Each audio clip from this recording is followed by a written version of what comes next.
Now, Anson Garcia with Verizon, and I happened upon something today that's really cool. I got some video of it, but before that, good old American competition, right? So they're going to take on Verizon, T-Mobile. As time went on, this Project Genesis, if you want to Google that, everyone kind of thought it wasn't going to go through, but it looks like these guys are making some headway. They're building the only, or their claim is they're building the only true standalone 5G network.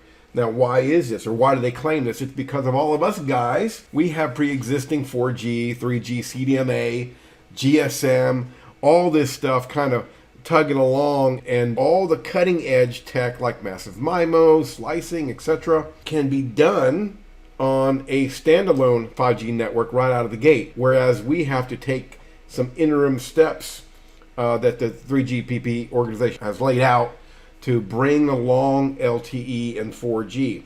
Now, the 5G standalone core will be on AWS. That's another first, and that's kind of weird. We know AWS has gone down before.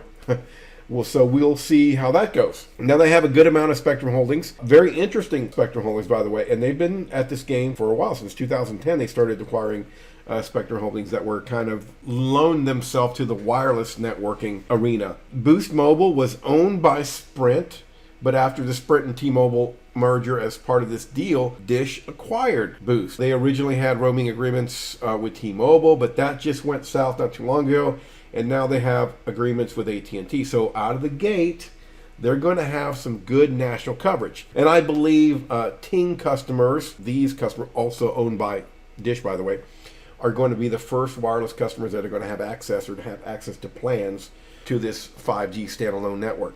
We don't know what those plans are going to look like yet, cost and things like that. I couldn't find any info on that anyway. Now, as part of this deal, winning spectrum, they have to cover 20% of POPs by June 22 and 75% of POPs by 2005. Now, just real quick, for us wireline guys, POPs means something different to us, right? This is where we connect PIP, or this is where telecom equipment is. And POPs in the wireless world is the UE, the user equipment, the phone. So a phone is a POP. A FWA device is a POP, or FWA router is a POP. So basically people. So they're going to take a while to get where we will be at the end of the year, as you see on this chart. However, they may have a little more 5G tech deployed. Again, we have to pull along all the 4G LTE stuff. But that's okay, I think, because we have a long runway to beat them, right? It takes more than just new tech to capture subscribers and FWA customers. Markets are going to start launching soon, and why do I know this? Well, check out this video. All right, I just met a crew out here from Comcast hooking up some dish fiber to this cell tower. Looks like the crew's out there putting up some racks. You can see the rope there and the crane. Bringing up some gear, 5G gear from Dish, so it's got to be an antenna. It just looks big, I think, because there's a rope there. So that's got to be some Nokia or Samsung, or I don't know what Dish is using, but anyway, what's interesting is I am in Houston, and Houston is, well, actually in Magnolia, north of Houston. Well, this is a rural area. And one of those racks is actually AT&T as well. But anyway, Dish is legit. These guys are putting up some radios, putting up some gear all around. So I talked to the crew that does the termination of fiber. They were right over here. That's AT&T. That one's AT&T. And the one to the right in front of it is a little green box. I don't know if you see that. That is Comcast.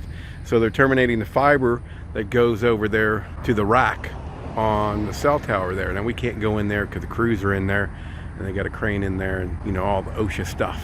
You got to stay out of there. But anyway, got to talk to the crew a little bit, doing some Dish Network stuff, some 5G new radio.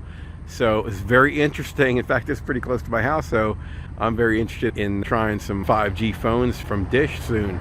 Now, I think they're going to launch in this PEA in June. I think, if I remember right, I'll go back and check and put that in the description in this video below. But I talked to the crew, and they said that Dish is on fire. They are terminating fiber to these towers all over the place.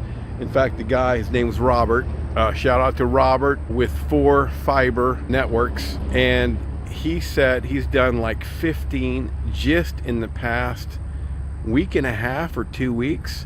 So in other words, he's terminated 15 fiber from Comcast. So they're using Comcast fiber around here. 15 terminations for Dish Network riding over Comcast fiber. In a week and a half, that's a lot of towers to light up. Of course, they haven't lit up yet, but when they light up, things are gonna be on fire here in the North Houston area.